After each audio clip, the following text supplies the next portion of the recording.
Corinthian Hall. I'm going to speak beyond Rochester. I'm going to speak to the country. He worked on that speech for at least 3 weeks. He tells us that in a letter. And man, does it show it. It would go down in history as the oratorical masterpiece of the entire abolitionist movement. Oratorial masterpiece. Now that's speaking a mouthful. Please listen.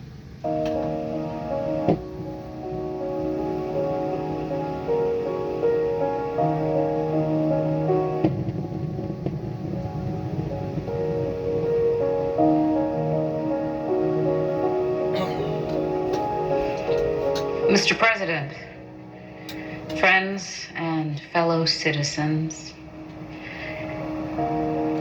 he who could address this audience without a quailing sensation has stronger nerves than I have.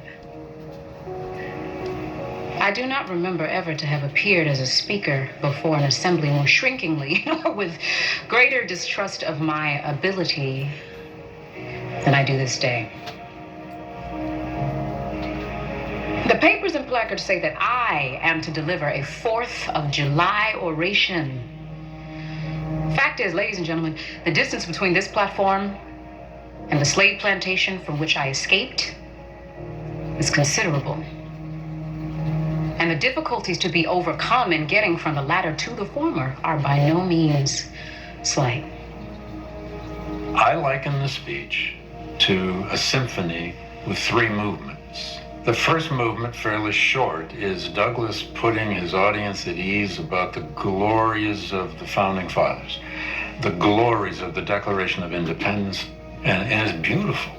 And the audience must have felt like, wow, Frederick's going to lift us up today. Fellow citizens, I am not wanting in respect for the fathers of this republic. The signers of the Declaration of Independence were brave men. They were peace men. But they preferred revolution to peaceful submission to bondage. And then the whole middle movement of the symphony is like a hailstorm. It's the physical horror of slavery. He wrecks upon his audience. You invited me here to sing for you, but I'm not going to sing. I'm going to make you hurt. Mark the sad procession as it moves wearily along, and the inhuman wretch who drives them. Hear his savage yells and his blood-chilling oaths as he hurries on his affrighted captives. Attend the auction. See the men examined like horses. See the forms of women rudely and brutally exposed to the shocking gaze of American slave buyers.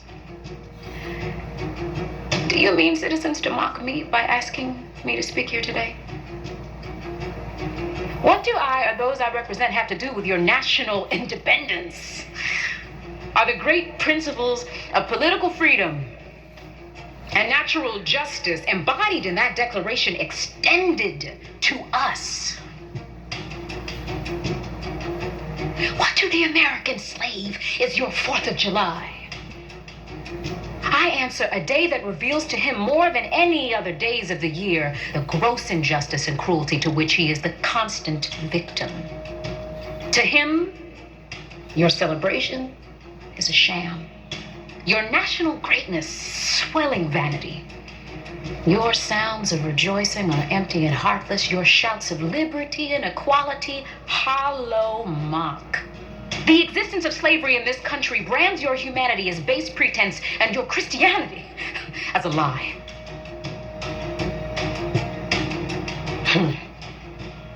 Had I the ability and could I reach the nation's ear, I would today pour out a fiery stream of biting ridicule, blasting reproach, withering sarcasm, and stern rebuke. For it is not light that is needed, but fire. It is not the gentle shower, but thunder. We need the storm, the whirlwind, and the earthquake. The feeling of the nation must be roused. The propriety of the nation must be startled. The hypocrisy of the nation must be exposed. And the crimes against God and man must be proclaimed and denounced. And he stops. You can sense a pause in the rhetoric. It's as though the storm is over The audiences felt in pain for 10 pages of this text, and then he lets them back up. The last short movement of the speech, he says, but your nation is still young, it is still malleable, but you're on the precipice of self-destruction if you can't solve this problem of slavery. There will be no America. I do not despair of this country. There are forces in operation which must inevitably work the downfall of slavery. I therefore leave off where I began, with hope.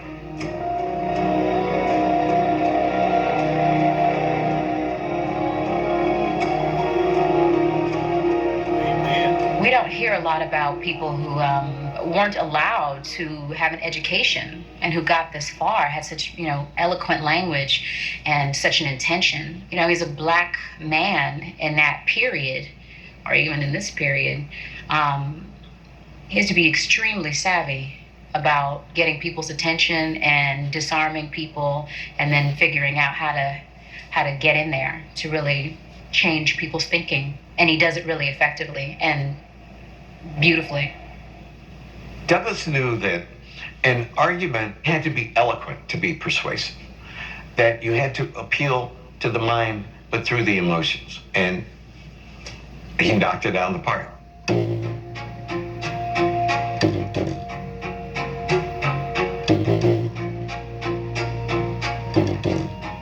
The Civil War began when Douglas was 43 years old. So he was too old to fight, but he wasn't too old to deliver his speeches and his writings to the American people who he felt needed to hear it. The war brings about a personal recreation and transformation. Douglas saw it as finally, the coming of what he had most hoped for. During all the winter of 1860, notes of preparation for a tremendous conflict came to us on every wind. The South was mad and would listen to no concessions. They had come to hate everything which had the prefix free. Free states, free schools, free speech, and freedom generally, and they would have no more such prefixes. This haughty and unreasonable attitude of the imperious South saved the slave and saved the nation. From the first, I, for one, saw this war as the end of slavery. In the first year or two of the war, he's still very much an outsider. He's on the circuit speaking, but he's just writing in his newspaper, month after month after month, especially criticisms of the Lincoln administration. He's trying to light fires under Republicans, but he has no access to them. He's not an insider at all. Kind of like myself. In other words, I haven't never been accepted into the Baptist Association or the First Pentecostal Association or any other association, which basically leaves me hanging on a limb, in which that's exactly where they wanted me to be. They intended for me to be out on the limb because they claimed that they stood for peace. They claimed that they wanted to see the destruction of the axis of evil, but yet and all wasn't nobody willing to stand in my same corner other than the minority, which was God himself.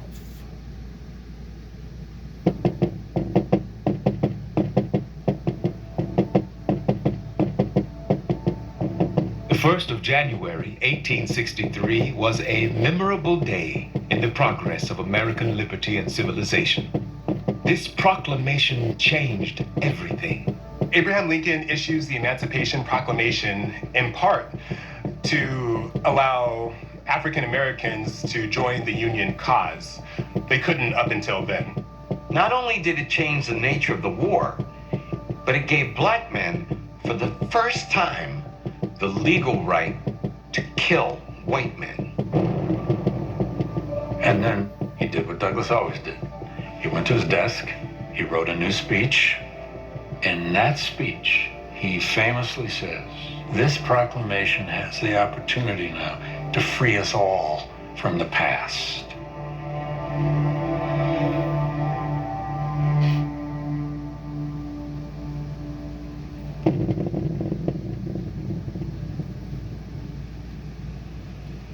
There are certain great national acts which, by their relation to universal principles, properly belong to the whole human family.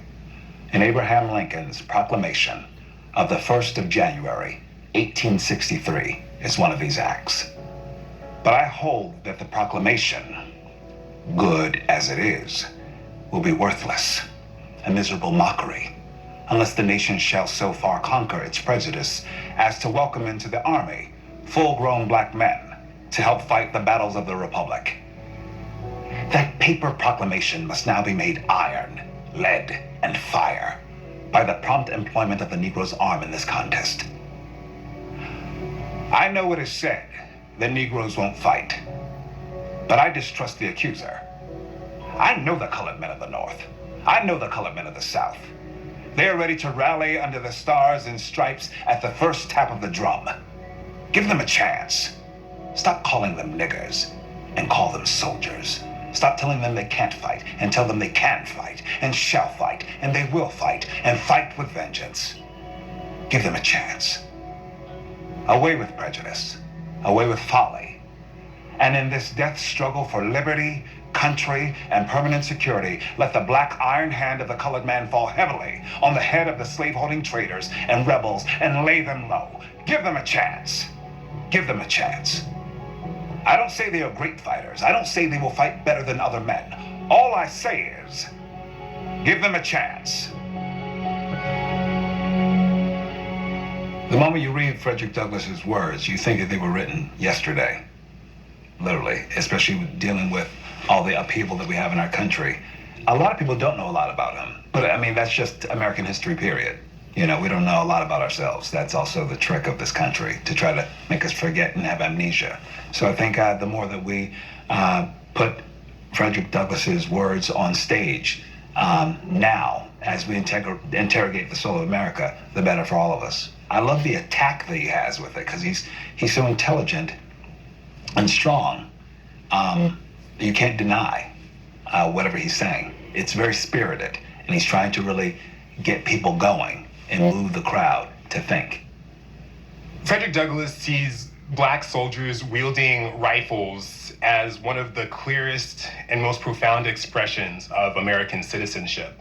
He begins to transition from America being about you and yours to America being about we and ours. Douglass believed that if black men comported themselves nobly and heroically, demonstrating bravery on the battlefield, then certainly Americans would say, you deserve all the rights inscribed in the Declaration of Independence and the Constitution of the United States. Unfortunately, he was wrong. I had assured colored men that once in the Union Army, they would be put on an equal footing with other soldiers, that they would be paid, promoted, and exchanged as prisoners of war. But the government had not kept its promise, or the promise I made for it. I was induced to go to Washington and lay the complaints of my people before President Lincoln. I was an ex-slave, identified with the despised race, and yet I was to meet the most exalted person in this great republic. He goes to Washington in August 1863 with no appointment. He just goes and gets in line at the White House, says, I want to speak to the president, and Lincoln lets him in. I shall never forget my first interview with this great man. There was no vain pomp or ceremony about him. I at once felt myself in the presence of an honest man.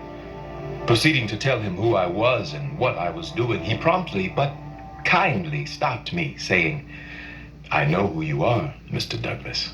Without a doubt, Abraham Lincoln matured in his ideas about black people, who and what a black person was.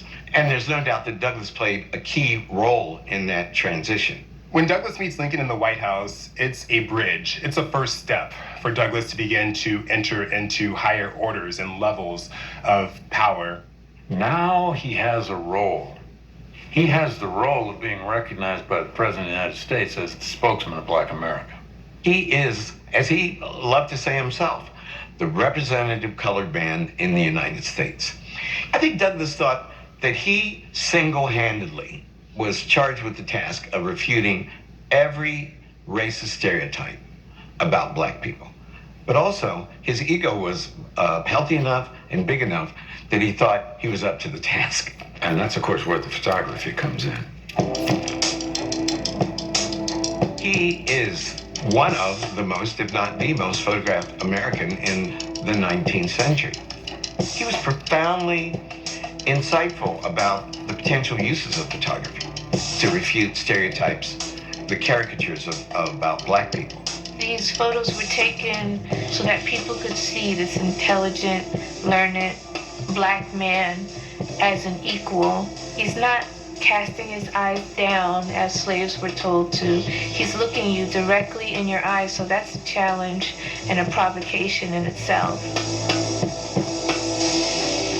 It's important to understand when thinking about Frederick Douglass that there is no model for who he is at this period of time in American life. None. He has to invent himself effectively. He has to will himself to be seen in a way that no one in society was ready to see a black man.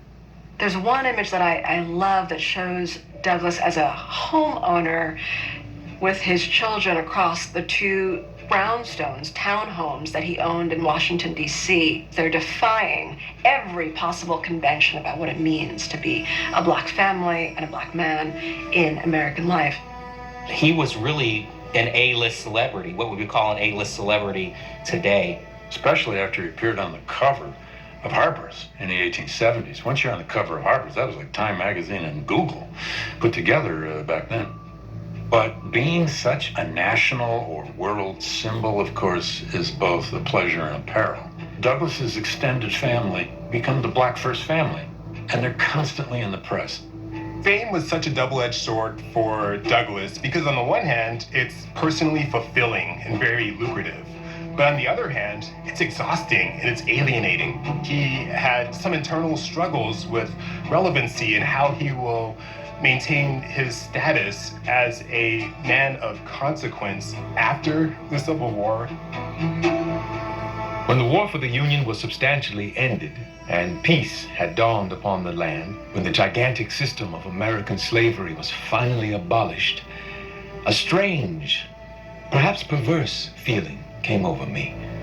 My great and exceeding joy over these stupendous achievements was slightly tinged with a feeling of sadness. The anti-slavery platform had performed its work, and my voice was no longer needed. He thought, well, who will want to hear from me anymore? Slavery's ended. What is his personal role now? But all he had to do, someone could go back in time and say, Fred, don't despair. You know, hang around. White supremacy is just asleep. And it's not going to be asleep for very long.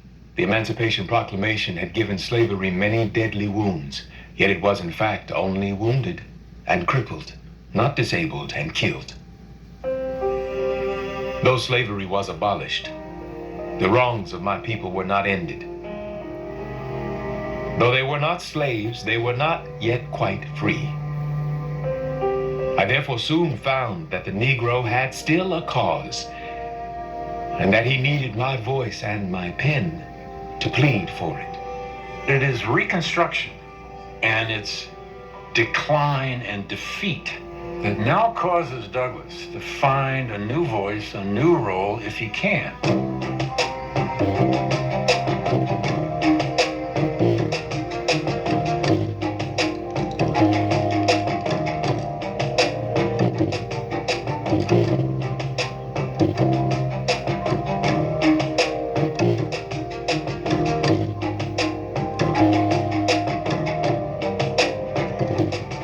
Reconstruction is arguably the most hopeful period of Douglass's life. It is a legal, constitutional, political revolution, and a new United States is being made out of that. There's a time there when he holds these two appointed positions in Washington, and he's part of the federal bureaucracy. He wanted to have enough money to take care of his family. He wanted to be respected.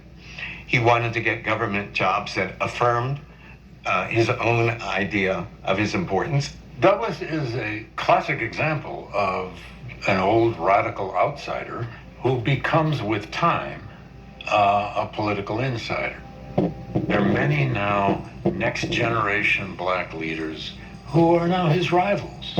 He's frequently referred to as the old man, particularly by young Turks out to slay him, out to take his position. They're all 20 years younger at least. They're all college educated, freeborn. And he gets into very public disputes with them in the press. I need not tell you, Mr. Editor, that no man is safe these days from the attacks of anonymous falsifiers. If my record of more than 40 years of service to the colored race does not protect me from vile insinuations, nothing I can now say will silence them. He was a very hypersensitive man. As he got older, he liked being on a pedestal. He didn't like being knocked off. When Anna died in '82, after long illness, Douglas came apart. I think he had another, at least temporary, breakdown.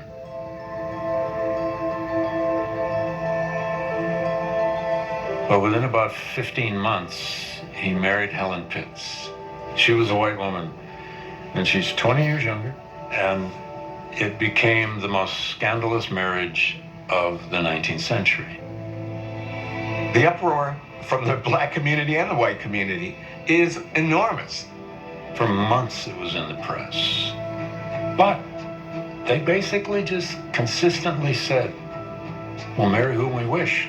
I have had very little sympathy with the curiosity of the world about my domestic relations. What business has the world with the color of my wife? So imagine that you're Frederick Douglass, and what you really want to do is read novels and travel around the world. And yet, once in a while, there's an issue that just brings him back to the fore.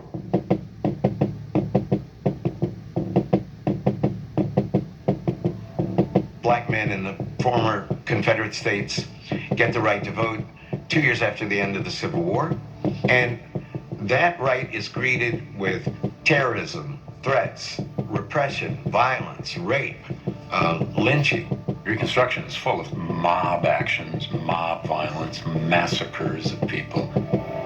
It's just the destruction of life out of fear and the feeling of the threat to the social and political order as white people wished it. Soon Reconstruction is over, and we see the formalization of Jim Crow white supremacy. So it's in the early 1890s that he has to speak out more. He writes his final speech in 1893. Then he begins to take it on the road.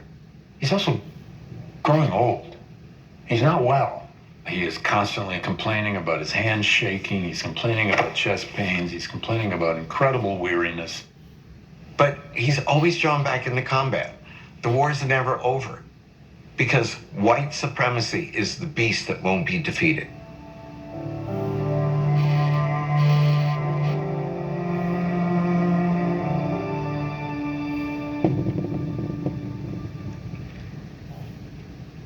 Friends and fellow citizens, strange things have happened of late, and are still happening. Some of these tend to dim the luster of the American name and chill the hopes we once entertained for the cause of American liberty. Principles which we all thought to have been permanently settled by the late war have been boldly assaulted and overthrown by the defeated party. When the moral sense of a nation begins to decline and the wheel of progress to roll backward, there's no telling how low one will fall or where the other may stop. I have waited patiently but anxiously to see the end of the epidemic of mob law and persecution now prevailing in the South. Our newspapers are daily disfigured by its ghastly horrors. It's commonly thought that only the lowest and most disgusting birds and beasts, such as buzzards, vultures, and hyenas, will gloat over and prey upon dead bodies. But the Southern mob, in its rage, feeds its vengeance by shooting, stabbing, and burning. when their victims are dead. Their institutions have taught them no respect for human life, and especially the life of the Negro. But my friends, I must stop. Time and strength are not equal to the task before me. But could I be heard by this great nation, I would call to mind the sublime and glorious truths with which at its birth it saluted a listening world. It announced the advent of a nation based upon human brotherhood and the self-evident truths of liberty and equality. Apply these sublime and glorious truths to the situation now before you. Put away your prejudice. Banish the idea that one class must rule over another. Recognize the fact that the rights of the humblest citizen are as worthy of protection as are those of the highest, and your problem will be solved. And whatever may be in store for it in the future, whether prosperity or adversity, whether it shall have foes without or foes within, whether there shall be peace or war, based on the eternal principles of truth, justice, and humanity, your republic will stand and flourish forever.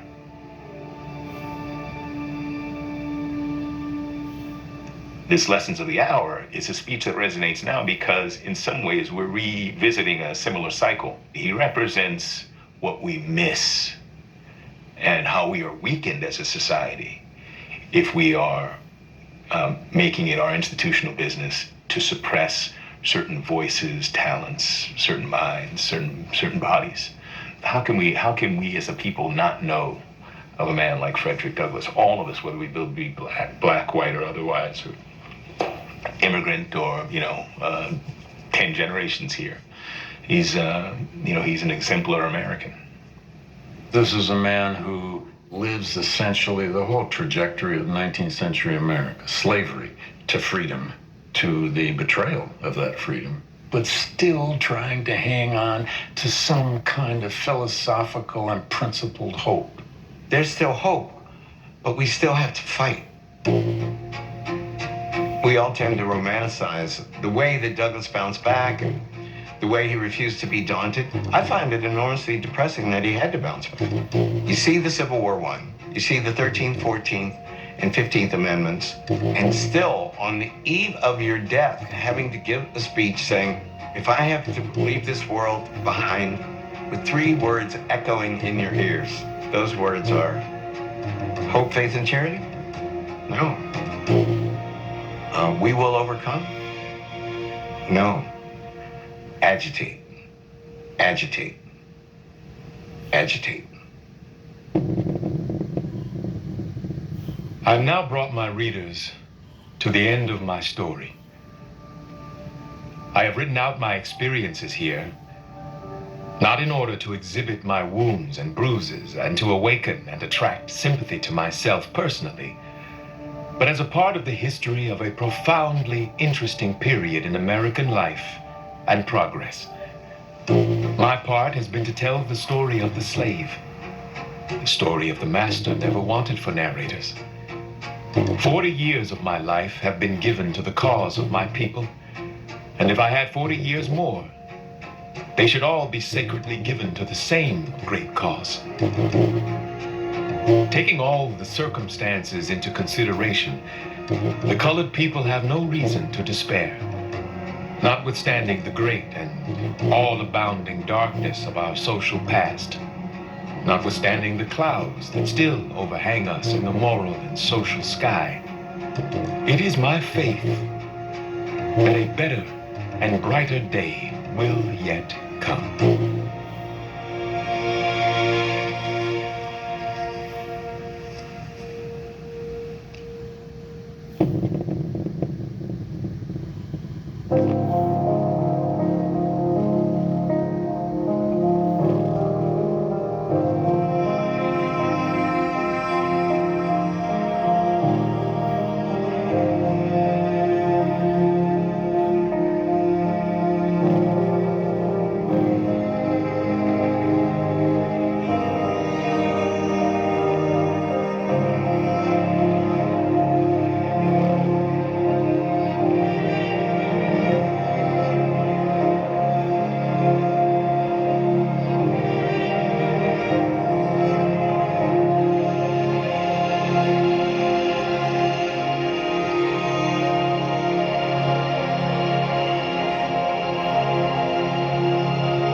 this time last year, we're at a higher level.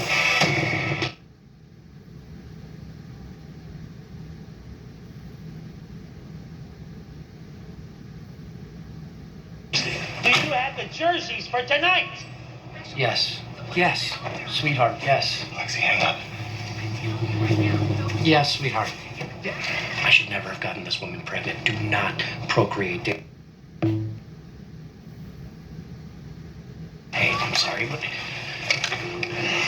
Pay back some money that I owe. I felt... Thanks again for listening. Good luck to all of us. Shalom.